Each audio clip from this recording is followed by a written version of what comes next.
वर्षानगर, Ariyant park, Vrindavan park, MHADA colony, SSC board area, Sambhaji housing society आणि Vedant residence येथील नागरिकांनी एसटीपी प्रकल्पाच्या विरोधात तीव्र आंदोलन छेडलंय। ज्येष्ठ नागरिक, तरुण मंडळी आणि महिलांनी एकजूट होत या प्रकल्पाला लोकशाही मार्गाने कडाडून विरोध केलाय। हा प्रकल्प रद्द झालाच पाहिजेत असा ठाम निर्धार नागरिकांनी व्यक्त केलाय। त्यांच्या मते या प्रकल्पामुळे पर्यावरणीय आणि आरोग्यविषयक धोके निर्माण होऊ शकतात। नागरिकांच्या ऐक्याच्या ताकदीमुळे प्रशासनावर दडपण वाढलं असून हा विरोध आणखी तीव्र होण्याची शक्यता आहे।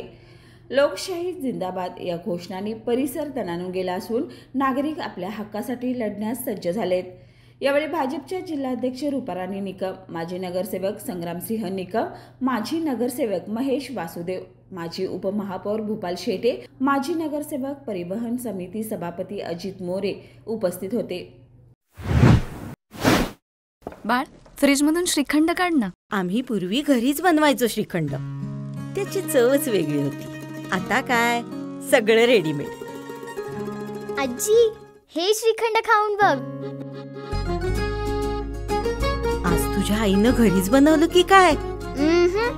हे आहे गोकुळचं श्रीखंड। अगदी जिभेवर रेंगाळणार। जिभेवरच नाही तर मनावरही रेंगाळणार। गोकुळ श्रीखंड, मनावर रेंगाळणार।